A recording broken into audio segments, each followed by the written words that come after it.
నమస్కారం. ప్రజావాణి వార్తలకు స్వాగతం. సమగ్ర వార్తా ప్రపంచాన్ని మన ముందుంచే న్యూస్ వాచ్ న్యూస్కు స్వాగతం. ముందుగా ఈనాడు పేపర్లోని ముఖ్యాంశాలు చూద్దాం. ఇక పొలిమేరల్లో ప్రాణాలు అంటూ ఇచ్చారు. ఏపీ నుంచి వస్తున్న అంబులెన్స్ని వెనక్కి పంపిన తెలంగాణ పోలీసులు. ఆందోళనకు గురైన కోవిడ్ రోగులు, వారి బంధువులు శుక్రవారం రాత్రి నుంచి అనుమతి అంటూ ఇచ్చారు. అసలు మీరెవరు అడ్డుకోవడానికంటూ హైకోర్టు చాలా సీరియస్గా వార్నింగ్ ఇచ్చింది. బాధితులు సరిహద్దుల్లో చనిపోవాల్సిందేనా? అంబులెన్స్ను ఆపడం రాజ్యాంగ విరుద్ధం. తెలంగాణ సర్క్యులర్పై హైకోర్టు ఆగ్రహం. తక్షణమే అమలును నిలిపివేసినట్లు ఆదేశం. అయితే ఇతర రాష్ట్రాల నుంచి చికిత్స కోసం వచ్చే కోవిడ్ రోగుల ఆసుపత్రిలో బెడ్ కేటాయింపునకు సంబంధించిన ధృవీకరణ పత్రం చూపి కంట్రోల్ రూమ్ నుండి అనుమతి పొందాకే రాష్ట్రంలో అనుమతించాలంటూ తెలంగాణ ప్రభుత్వం ఈ నెల 11న జారీ చేసిన సర్క్యులర్ అమలును హైకోర్టు నిలిపివేసింది. సలహా పేరుతో సర్క్యులర్ జారీ చేసి ఇతర రాష్ట్రాల వారి రాకపోకలను అడ్డుకోజాలరు. మీలా సర్క్యులర్ జారీ చేసి ఒక్క రాష్ట్రం ఏదైనా ఉంటే చూపండి. ఏ చట్టాలైనా ఉత్తర్వులైనా రాజ్యాంగానికి లోబడి ఉండాల్సిందే కానీ రాష్ట్రాల మధ్య రాకపోకల్ని అడ్డుకోవడం రాజ్యాంగ విరుద్ధమని మాట్లాడారు. కోవిడ్ సోకి అల్లారుతున్న అంబులెన్స్లో వచ్చిన బాధితుల్ని అనుమతి పొందలేకపోతే సరిహద్దులనే చనిపోవాల్సిందేనా? ఈ సర్క్యులర్ రూపొందించింది ఎవరు? వారిపై కోర్టు ధిక్కరణ చర్యలు ఎందుకు తీసుకోకూడదో నోటీసులు జారీ చేస్తామంటూ తెలంగాణ హైకోర్టు చాలా సీరియస్గా తెలంగాణ గవర్నమెంట్కి మొట్టికాయలు వేసి మరీ చెప్పింది. పొలిమేరలో ప్రాణాలు పోవాల్సిందేనా అంటూ సీరియస్గా వార్నింగ్ ఇచ్చింది. దానికి సంబంధించి న్యూస్ చూసుకోవచ్చు. ఇక స్మూతిక్ వీటీకా 995 రూపాయలు మాత్రమే. హైదరాబాద్లో తొలి డోసు వినియోగం త్వరలో లభ్యత పెంచుతామంటూ డాక్టర్ రెడ్డీస్ ల్యాబొరేటరీస్ వాళ్ళు వ్యాఖ్యానించారు. అయితే దేశీయ మార్కెట్లో స్మూతిక్ వీటీకాను అందుబాటులోకి తీసుకొచ్చినట్లు డాక్టర్ రెడ్డీస్ ల్యాబొరేటరీస్ వెల్లడించింది. పరిమిత ప్రయోగాత్మక ప్రాజెక్టులో భాగంగా శుక్రవారం హైదరాబాద్లో doctor Reddy's custom pharma services వ్యాపార విభాగానికి అధిపతిగా ఉన్న దీపక్ సప్రా తొలి స్మూతిక్ వీ డోస్ తీసుకున్నారు. దానికి సంబంధించిన న్యూస్ 2వ పేజీలో చూసుకోవచ్చు. ఇక ముంచుకొస్తున్న తౌక్టే అంటూ ఇచ్చారు. అరేబియా సముద్రంలో వాయుగుండం అత్యంత తీవ్రమైన తుఫాన్గా రూపాంతం. 18న గుజరాత్ తీరం దాటే అవకాశం ఉన్నట్లుగా ఇచ్చారు. దాదాపు 2-3 రోజుల సంధి కూడా వాతావరణం చల్లగా ఉంది. అక్కడక్కడ తొలకరి జల్లులు పడుతున్న విషయం మనందరికీ తెలుసు. అయితే దీనికి అంతటికీ కారణం అరేబియా సముద్రంలో వాయుగుండం అంటూ తేలింది. అయితే లక్షద్వీప్ వద్ద అరేబియా సముద్రంలో ఏర్పడిన అల్పపీడనం శుక్రవారం వాయుగుండంగా మారింది. శనివారం అది తౌక్టే తుఫానుగా రూపొందం చెందుతుంది. ఆదివారం అత్యంత తీవ్రంగా మారుతుందని భారత వాతావరణ విభాగం హెచ్చరించింది. ఈ నెల 18న గుజరాత్ వద్ద తీరాన్ని దాటే అవకాశం ఉందంటూ తెలిపింది. ఈ క్రమంలో గంటకు 150 నుంచి 175 కిలోమీటర్ల వేగంతో గాలులు వీయవచ్చని చెప్పింది. అప్రమత్తంగా ఉండాలంటూ ఆదేశించింది. దానికి సంబంధించి న్యూస్ 2వ పేజీలో చూసుకోవచ్చు. ఇక టీకాల ఉత్పత్తిని పెంచండి, కోవిడ్ కట్టడికి సహకరించండి అంటూ ఔషధ సంస్థలకు మంత్రి కేసీఆర్ విజ్ఞప్తి చేశారు. అన్ని విధాలా ప్రోత్సహిస్తామంటూ ఆయన వెల్లడించారు. భారత్ బయోటెక్ సీఎండీ కృష్ణాయలతో మాట్లాడుతున్న మంత్రి కేటీఆర్ చిత్రంలో కరోనా ప్రత్యేక అధికారి రాజశేఖర రెడ్డి, పరిశ్రమల శాఖ ముఖ్య కార్యదర్శి జయేష్ రంజన్తో మీటింగ్ పెట్టిన ముఖ చిత్రాన్ని ఇచ్చారు. దానికి సంబంధించి న్యూస్ చూసుకోవచ్చు. ఇక నేడు రేపు కరోనా టీకాల బంద్ 17 నుంచి తిరిగి ప్రారంభం అంటూ ఇచ్చారు. రాష్ట్రంలో కోవిడ్ వ్యాక్సినేషన్ శని ఆదివారంలో నిలిపివేసినట్లు ప్రజారోగ్య శాఖ తెలిపింది. కోవిషీల్డ్ టీకా 2వ డోసుకు ఇప్పటి వరకు 6-8 వారాల వ్యవధిని కేంద్ర ప్రభుత్వం 12 నుంచి 16 వారాలకు పెంచిన విషయం తెలిసిందే. ఈ నేపథ్యంలో కేంద్రం మార్గదర్శకాలను అమలు చేసింది. దాంట్లో ప్రణాళికలో భాగంగా 45 ఏళ్ల వయసు పైబడిన వారిలో 2వ డోసుకు 2 రోజుల పాటు నిలిపివేసినట్లు ప్రజారోగ్య శాఖ సంచాలకుడు శ్రీనివాసరావు తెలిపారు. ఇక మృతుల లెక్క తప్పుల తడక అంటూ ఇచ్చారు. భారత్లో కోవిడ్ మరణాలు 4.3 లక్షలు తక్కువగా నమోదు. వాషింగ్టన్ విశ్వవిద్యాలయం తాజా అధ్యయనం అంచనా అంటూ వేశారు. మనందరికీ తెలుసు, ఆల్రెడీ మనకు జనాభా లెక్కల్లోనే ఎన్నో తప్పులు చూపిస్తారు. అలాంటిది కరోనా మృతుల లెక్కల్లో నిజాయితీగా ఉంటుందని మనం ఎలా అనుకుంటాం? అయితే మృతుల లెక్క తప్పుల తడక అంటూ వాషింగ్టన్ విశ్వవిద్యాలయం తాజా అధ్యయనం అంచనా వేసింది. భారత్లో కోవిడ్ మరణాలు 4.3 లక్షలు తక్కువగా నమోదు చేసినట్లుగా ఇచ్చారు. దానికి సంబంధించిన న్యూస్ మనం 13వ పేజీలో చూసుకోవచ్చు. ఇక నిండు చూలాలన్నా కూడా గుండెలు కరగలేదు. కోవిడ్ అనుమానంతో చికిత్స చేయని కార్పొరేటర్ ఆసుపత్రులు 5 దవాఖానాలు తిరిగి అంబులెన్స్లోనే గర్భిణి మృతి అంటూ ఇచ్చారు. ఇక నెలలు నిండుతున్న కొద్దీ పుట్టబోయే బిడ్డతో కొత్త ప్రపంచాన్ని ఊహించుకొని ఎంతో మురిసిపోయింది ఈ తల్లి. బుజ్జాయి ఊసులు తలుచుకొని ఆమె హృదయం ములకించిపోయింది. కొద్ది రోజుల క్రితం పసుకందు కోసం చెప్పులు కొని వాటిని చూస్తూ అలా ఆనందంతో తబ్బిబ్బి అయిపోయింది. ఈ సంతోషం చూసి కోవిడ్కి కన్ను కుట్టిందో లేదో తెలియదు కానీ ఆసుపత్రులు కరోనా అని అనుమానించి నిండు చూలాలపై కనికరం చూపలేదు. 5 ఆసుపత్రులు తిరిగి 5 గంటలు అంబులెన్స్లో కొట్టుమిట్టాడిన కార్పొరేట్ గుండెలు కరగలేదు. ఫలితంగా 2 ప్రాణాలు అనంతవాయులో కలిసిపోయాయంటూ ఇచ్చారు. దానికి గర్భిణి ముఖ చిత్రాన్ని కూడా చూడవచ్చు. 2 చిన్న చెప్పులు పట్టుకొని ఆనందంతో దిగిన ముఖ చిత్రాన్ని ఇచ్చారు. దానికి సంబంధించి న్యూస్ చూసుకోవచ్చు. ఇక హైదరాబాద్కు చెందిన హైదరాబాద్లోని మల్లాపూర్కు చెందిన 22 సంవత్సరాల పావని అంటూ ఇచ్చారు. గత ఏడాది ఆగస్టులోని ఏపీలోని ఏలూరుకు చెందిన తిరుమలరావుతో వివాహం జరిగిందంటూ ఇచ్చారు. దానికి సంబంధించి న్యూస్ చూసుకోవచ్చు. ఇక భారత్కు సాయపడండి అంటూ అంతర్జాతీయ సమాజానికి లాన్స్ అండ్ జనరల్ పిలుపునిచ్చారు. కరోనా కట్టడిపై తీసుకోవాల్సిన చర్యలపై 8 సూచనలు చేసిన నిపుణుల బృందం అంటూ ఇచ్చారు. దాన్ని చూసుకోవచ్చు. ఇక మీ బాధల్లో నేను భాగస్వామిని, ఆసుపత్రుల ఏర్పాటు, ఔషధాలు, టీకాల ఉత్పత్తికి యుద్ధ ప్రాతిపదికన చర్యలు తీసుకుంటున్నామంటూ ప్రధాని నరేంద్ర మోదీ వ్యాఖ్యానించారు. ఏదైతే పీఎం కిసాన్ కింద 8వ విడత సాయాన్ని విడుదల చేసిన ప్రధాని మోదీ గుండె నిబ్బర భారత్ అంటూ ప్రధాని నరేంద్ర మోదీ వ్యాఖ్యానించారు. ఇక సాక్షి పేపర్లోని ముఖ్యాంశాలు చూద్దాం. అంబులెన్స్ ఆపొద్దు, ప్రాంతీయ తత్వంతో ప్రజల ప్రాణాలు తీస్తారా, రాజ్యాంగం కల్పించిన ప్రాథమిక హక్కులకు విరుద్ధంగా వ్యవహరిస్తారంటూ వ్యాఖ్యానించారు. రాష్ట్ర ప్రభుత్వ తీరుపై హైకోర్టు ఆగ్రహం, అంబులెన్స్ల ఆపివేత మెమోను నిలిపివేస్తూ ఉత్తర్వులు, సుప్రీం హైకోర్టు తీర్పులను ఉల్లంఘించారని మండిపాటు, మెమో మార్చి మళ్లీ అలాంటి ఉత్తర్వులు వద్దన్న స్పష్టీకరణ, రాష్ట్ర ప్రభుత్వ ఆదేశాలకు రాజ్యాంగ విరుద్ధమంటూ వ్యాఖ్య. దాన్ని చూసుకోవచ్చు. అయితే శుక్రవారం ఉదయం జోగులాంబ గద్వాల జిల్లా పుల్లూరు టోల్ ప్లాజా సరిహద్దు చెక్పోస్టు వద్ద అంబులెన్స్లను ఆపుతున్న పోలీసులు అంటూ ఇచ్చారు. ముఖ చిత్రంలో చూసుకోవచ్చు. ప్రభుత్వం అనుమతించడంతో పుల్లూరు చెక్పోస్ట్ నుంచి శుక్రవారం రాత్రి హైదరాబాద్ వస్తున్న ఏపీ అంబులెన్స్లు అంటూ ఇచ్చారు. ఇక హైకోర్టు ఆదేశాలు, అనుమతి, అంబులెన్స్లు కదిలాయంటూ ఇచ్చారు. దానికి సంబంధించి న్యూస్ చూసుకోవచ్చు. కరోనా రోగుల ప్రవేశాన్ని కట్టడి చేస్తూ రాజస్థాన్, మహారాష్ట్ర, ఢిల్లీ రాష్ట్రాలు కూడా ఆదేశాలు ఇచ్చాయి. మహారాష్ట్ర ప్రభుత్వం తెలంగాణకు చెందిన కరోనా రోగులను ఆ రాష్ట్రంలోకి అనుమతించలేదు. ఆర్టీపీసీఆర్ పరీక్షల్లో నెగిటివ్ వస్తేనే రాణిస్తామంటూ కొన్ని రాష్ట్ర ప్రభుత్వాలు స్పష్టం చేశాయి. తెలంగాణ ప్రభుత్వం అంత తీవ్రమైన ఆదేశాలు ఇవ్వలేదు. ఇతర రాష్ట్రాల కరోనా రోగులపై వైద్యం నిరాకరించడం లేదు. ఇక్కడి ఆసుపత్రుల్లో అడ్మిషన్ లభించిన వారిని అనుమతిస్తున్నామంటూ బిఎస్ ప్రసాద్, అడ్వకేట్ జనరల్ వ్యాఖ్యానించారు. దాన్ని మనం చూసుకోవచ్చు. ఇక పాజిటివ్ బాధితుల పడక ప్లాట్లు, ఆసుపత్రిలో నిండిపోతున్న ఐసీయూ, ఆక్సిజన్ బెడ్లు, ఇప్పటికే పట్టణాలు, నగరాల్లోని దవాఖానాలు ఫుల్, జిల్లా కేంద్రాలు, టౌన్లలోని ప్రైవేటుకు బాధితుల పరుగు, ఫీజులు చెల్లింపులకుండా విరవకుండా ప్రాణం దక్కితే చాలని ప్రార్థన, వైద్య శాఖ డాష్ బోర్డు ప్రకారం సగం బెడ్లే భర్తీ, ప్రభుత్వ ఆసుపత్రిలో 46.22%, ప్రైవేట్లో 46.47% బెడ్లు ఖాళీ అంటూ ఇచ్చారు. దానికి సంబంధించిన న్యూస్ మనం 3వ పేజీలో చూసుకోవచ్చు. నేపాల్ సీఎంగా మళ్లీ ఓలీ వచ్చారు. నేపాలీ ప్రధానమంత్రిగా కేపీ శర్మ ఓలీ శుక్రవారం మరోసారి ప్రమాణ స్వీకారం చేశారు. దానికి సంబంధించి న్యూస్ చూసుకోవచ్చు. టీకా పూర్తయితే మాస్క్ అక్కర్లేదు అంటూ ఇచ్చారు. 2వ డోసు టీకా పూర్తయిన వారు మాస్క్ ధరించాల్సిన అవసరం లేదని అమెరికా ప్రభుత్వ సంస్థ ప్రకటించింది. దానికి సంబంధించి న్యూస్ చూసుకోవచ్చు. ఇక టీచర్లపై కరోనా పంజా విసిరింది. ఈ మహమ్మారి కారణంగా వేల మంది టీచర్లు వైరస్ బారిన పడగా వందల సంఖ్యలో ఉపాధ్యాయులు, టీచర్లు, రిటైర్లు మృత్యువాత పడ్డారు. గత నెల రోజులుగా రోజు సగటున 5 టీచర్లు మరణించినట్లు యూటీవఫ్ సేకరించిన సమాచారంలో వెల్లడింది. దానికి సంబంధించిన న్యూస్ 5వ పేజీలో చూసుకోవచ్చు. ఇక నరసాపురం ఎంపీ రఘురామకృష్ణమరాజు అరెస్ట్ అంటూ ఇచ్చారు. ఏపీ ప్రభుత్వాన్ని, పదవిలో ఉన్న వారిని కించపరిచే చర్యలకు పాల్పడుతూ సామాజిక వర్గాల మధ్య ఉద్రిక్తతను రెచ్చగొడుతున్న నరసాపురం ఎంపీ రఘురామకృష్ణమరాజును ఏపీ సిఐడి అరెస్ట్ చేసింది. దానికి సంబంధించిన న్యూస్ 5వ పేజీలో చూసుకోవచ్చు. మనకు తెలుసు, ఆంధ్రాలో ఎక్కడైనా సరే వైఎస్ జగన్మోహన్ రెడ్డి ప్రభుత్వానికి వ్యతిరేకంగా మాట్లాడితే ఖచ్చితంగా వాళ్ళపైన కఠిన చర్యలు తీసుకుంటారన్న విషయం తెలుసు.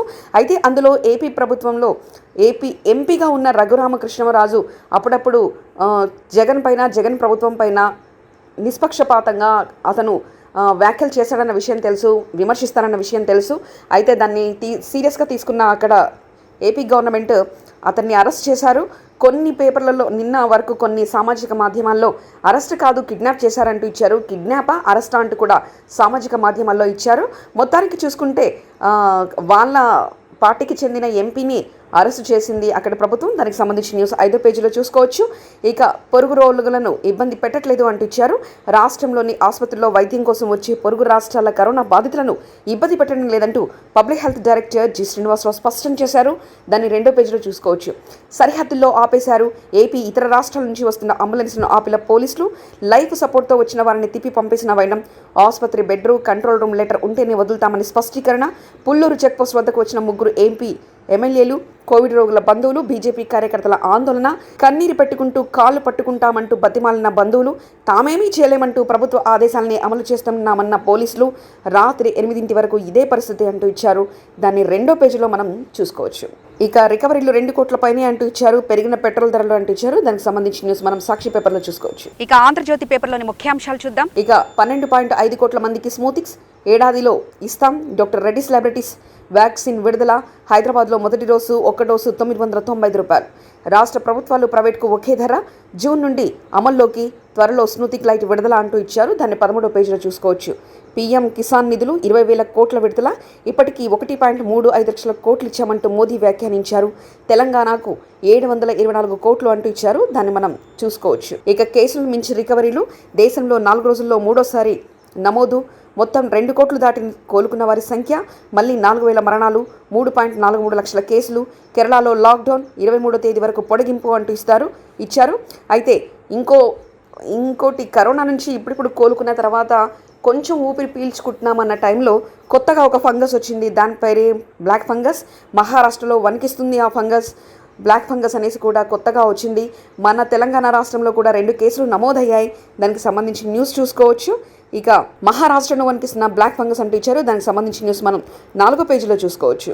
ఇక వ్యాక్సిన్ తయారీ కంపెనీలకు పూర్తిగా సహకరిస్తామంటూ రాష్ట్ర ప్రజలకు త్వరగా టీకా ఇవ్వడమే ప్రభుత్వ లక్ష్యం.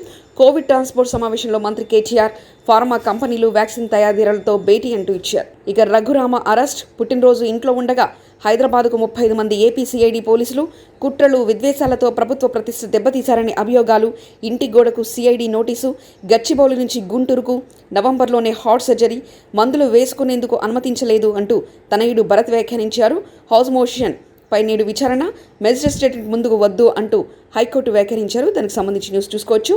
మాస్క్ ఫ్రీ అమెరికా, టీకా 2 డోసులు వేయించుకున్న వారికి మాత్రమే, లేకపోతే మాస్క్ తప్పనిసరి అంటూ అమెరికా సిడిసి ప్రకటన ఇచ్చింది. దాన్ని 14వ పేజీలో చూసుకోవచ్చు. అంబులెన్స్లను ఎందుకు ఆపారంటూ హైకోర్టు చాలా సీరియస్గా వార్నింగ్ ఇచ్చింది. తక్షణమే హైకోర్టు ఇచ్చిన ఆదేశాలు అమలు పరచాలంటూ వ్యాఖ్యానించింది. రాజ్యాంగంపై స్వారీ చేసే అధికారం ఏ రాష్ట్రానికి లేదు అంటూ హైకోర్టు ఇప్పటికీ కూడా ఎన్నోసార్లు ప్రభుత్వ కార్యకలాపాల్లో జోక్యం చేసుకుంటూ కూడా ప్రజాస్వామ్యాన్ని రక్షించాలి, ప్రజల హక్కుల్ని కాపాడాలి అంటూ ఎన్నోసారి కూడా రాష్ట్ర గవర్నమెంట్కి హైకోర్టు మొట్టికాయలు వేస్తున్నప్పటికీ కూడా చాలా విషయాల్లో ఇటు రాజ్యాంగాన్ని కించపరుస్తూ రాజ్యాంగంలో ఉన్న వాటికి తిలోదకాలిస్తూ హైకోర్టు చాలా విషయాలు కూడా చేసింది. అయితే దాన్ని రిటర్న్గా దానికి తిరస్కరించిన వారిపై మొట్టికాయలు వేస్తూనే ఉంటుంది. అయితే అంబులెన్స్ను ఎందుకు ఆపారు, దానిపై తక్షణమే దానిపై పత్రాలు మాకు ఇవ్వండి, మీరు ఎలా ఆపుతారు, రోగులు ప్రాణాలతో కొట్టుమిట్టాడుతుంటే మీరు ఎందుకు అమలు చేయట్లేదు, ఎందుకు రాష్ట్రంలోకి వాళ్ళను అనుమతించట్లేదు అంటూ హైకోర్టు చాలా సీరియస్గా వార్నింగ్ ఇచ్చింది. దానికి సంబంధించి న్యూస్ చూసుకోవచ్చు. అయితే ఇలాంటి సమయంలో ఏపీ నుంచి వస్తున్న అంబులెన్స్ను ఆపుతుంటే దాదాపు అక్కడికి 3 ఎమ్మెల్యేలు వచ్చారు, అధికారులతో వాగ్వాదానికి దిగారు, పోలీసులతో మాట్లాడారు. తెలంగాణ పోలీసులు కూడా మాకేం సంబంధం లేదు, మాకు గవర్నమెంట్ ఎలా చెప్తుంటే మేము అలా నడుచుకుంటున్నాం, మా చేతిలో ఏం లేదంటూ కూడా అక్కడ ఎమ్మెల్యే తోటి వాగ్వాదానికి దిగారు. దానికి సంబంధించి న్యూస్ కూడా చూసుకోవచ్చు. ఇక నమస్తే తెలంగాణలోని ముఖ్యాంశాలు ఏమిచ్చారో చూద్దాం. 12వ తరగతి ఎగ్జామ్స్ పై ఏ నిర్ణయం తీసుకోలేదు అంటూ సిబిఎస్ఈ ప్రకటన చేసింది. దానికి సంబంధించిన న్యూస్ 5వ పేజీలో చూసుకోవచ్చు. ఇక ఏపీ ఎంపీ రఘురామ అరెస్ట్, హైదరాబాద్లో నివాసం అదుపులో తీసుకున్న ఏపీ సిఐడి పోలీసులు అంటూ ఇచ్చారు. దాన్ని 8వ పేజీలో చూసుకోవచ్చు. ఇక ఊపిరి బిగబట్టి తీవ్ర ఒత్తిడిలో తెలంగాణ వైద్య వ్యవస్థ సిబ్బంది, భారీ ఎత్తున 5 రాష్ట్రాల నుంచి తరలివస్తున్న కరోనా రోగులు, వారితోనే నిండిపోయిన సగం పడకలు, ఇక్కడి బాధితులకు ఇక్కట్లు అంటూ ఇచ్చారు. కట్టడి లేకుండే వ్యవస్థ కుప్పకూలే ప్రమాదం అంటూ ఇచ్చారు. బెడ్ ఖరారైతేనే రావాలంటున్న ప్రభుత్వం, పొరుగు సీఎస్లకు సోమేష్ కుమార్ ఫోన్. అయినా మహారాష్ట్ర, ఏపీ, కర్ణాటక, ఛత్తీస్గఢ్ నుంచి ఆగని కరోనా బాధితుల ప్రవాహం, అనేక రాష్ట్రాల్లో రాకపోకలపై కఠిన ఆంక్షలు, తెలంగాణ పాటిస్తుంటే ఎడతెగని గగ్గోలు అంటూ ఇచ్చారు. ఇది మనం నమస్తే తెలంగాణలో చూసుకోవచ్చు. రెమ్డెసివిర్ కేటాయింపులు మహారాష్ట్రకు 11,57,000, కర్ణాటకకు 5,75,000, ఉత్తరప్రదేశ్కు 4,95,000, గుజరాత్కు 4,19,000 అంటూ ఇచ్చారు. దానికి సంబంధించి న్యూస్ చూసుకోవచ్చు. తమిళనాడులో 2,05,000, ఆంధ్రప్రదేశ్లో 2,35,000, ఛత్తీస్గఢ్కు 2,00,000, తెలంగాణకు 1,45,000 అంటూ ఇచ్చారు. దానికి సంబంధించి న్యూస్ చూసుకోవచ్చు. ముంచుకొస్తున్న తుఫాన్, మంగళవారం గుజరాత్ తీరం దాటిన తౌక్టే, ఐఎండీ అంచనా, 5 రాష్ట్రాలకు హెచ్చరికలు, శని ఆదివారాల్లో తెలంగాణలో భారీ వర్షాలు అంటూ ఇచ్చారు. దాన్ని 8వ పేజీలో చూసుకోవచ్చు. ఒకరోజు ముందే రుతురాగం, మే 30 కేరళకు నైరుతి, ఐఎండీ అంచనా అంటూ ఇచ్చారు. దాన్ని కూడా మనం 8వ పేజీలో చూసుకోవచ్చు. ఇక రేపు ఎల్లుండి వ్యాక్సినేషన్ బంద్, కోవిన్ పోర్టల్లో మార్పులే కారణం అంటూ ఇచ్చారు. దాన్ని చూసుకోవచ్చు. అందరికీ టీకాలు, అందుకోసం సత్వర ఏర్పాట్లు చేస్తున్నామంటూ అంతర్జాతీయ స్థాయిలోని సేకరణ, తయారీ సంస్థలకు సంపూర్ణ సహకారం, ఐటీ పరిశ్రమల శాఖ మంత్రి కేటీఆర్ వ్యాఖ్యానించారు. ఫార్మా వ్యాక్సిన్ తయారీదారులతో భేటీ, నాట్కో ఫార్మా నుంచి 4.2 కోట్ల భారీ సిటిని గోళీల విరాళం అంటూ రాజీవ్ వ్యాఖ్యానించారు. దానికి చూసుకోవచ్చు.